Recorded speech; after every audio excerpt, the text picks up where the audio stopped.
Welcome to the Naomi Show.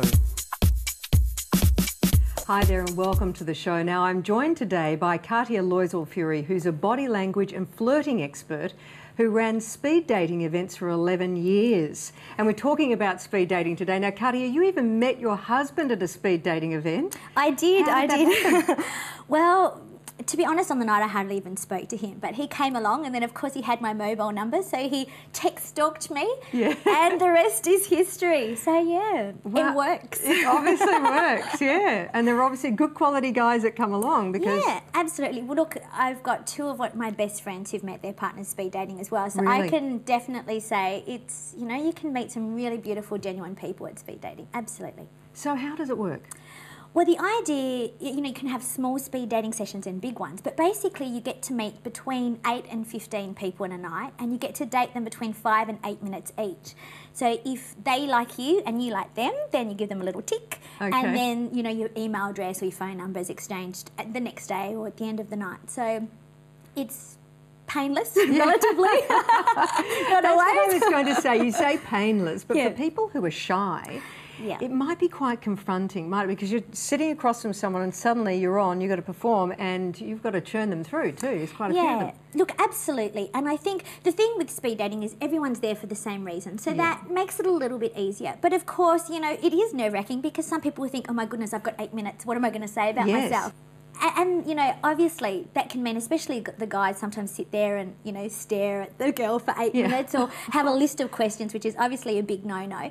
But, you know, most people, usually by the second or third date, they sort of start to relax and get into it, and you notice a big difference. And then it's all about having fun and connecting with people. So it's not such a big deal, really. And look, maybe even for people who are shy, it's a great way to go and practice your skills at talking to people, maybe. Yeah, absolutely. And because you've basically got to. I mean, you could sit there and be a stunned mullet, well, you can, and some people do. And do people do that? Do they really? Yeah, they do. You know, and the thing about speed dating is, no matter how good looking you are, the people who do really well and that get lots of ticks and the next day have all these matches are the ones that just chat. And who are themselves and who are actually nice to the other person, because it is intimidating. So if you can make the other person feel good, you do quite well. So there are always the people who just sit there as if it's your job to make them, you know, talk or extract information out of them. But most people just get on with it and actually, you're right, have fun, and it's loads of fun. Really now, you were saying that some people come with their long list of questions to ask the other person. Women?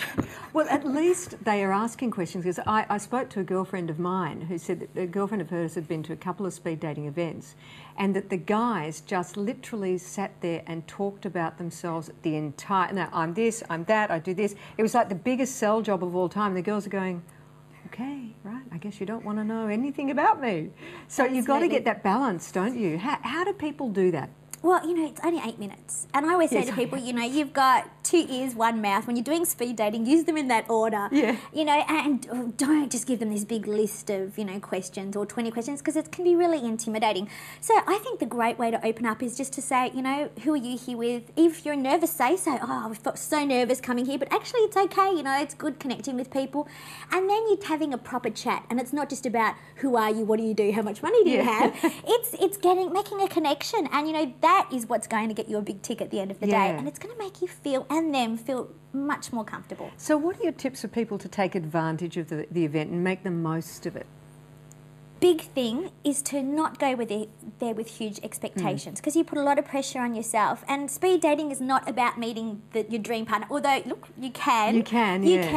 But it's about meeting and connecting with people, so that's a big thing. Make sure you have open body language and make eye contact, When smile. you say open body language, can you just give us a quick tip? So, you know, avoid crossing your arms, crossing your legs, doing the ankle lock. Oh, but the girls do cross their legs. Yeah, but this is okay, but it's when you lock your... Oh, when you're doing the at whole... the ankle, and or you've got your handbag girls here, or the guys, and you're... oh my God. You know, so fiddling as well is another... Yeah, actually, you know, fiddling is a partial arm barrier or a partial arm gesture, which basically tells the other person you're feeling uncomfortable and can often be read as not interested. Absolutely. Putting a barrier between you and them, which is never, never, never a good idea. So it's about being approachable, you know, looking happy and friendly and as though you're having a good time. And the biggest no-no is to go around bagging the event or bagging the people you've just dated. Just talked to, oh, that would be horrendous, because wouldn't it? People do that, absolutely. Or, you know, groping, guys in particular, I have to say. You know, there's nothing worse that just because you get to date 12 people does not mean that they want, you know, you all over them. It's amazing. Sometimes you have guys and they're hi, you know, and it's like, hello. Kidding me. I'm serious. So within 8 minutes. No, that's groping, ridiculous. 8 minutes, you know, you're not there yet. Now, for people who are reticent about it, what are the benefits? Because it's not just, I mean, it is really a social event more than anything, isn't it? Yeah, absolutely.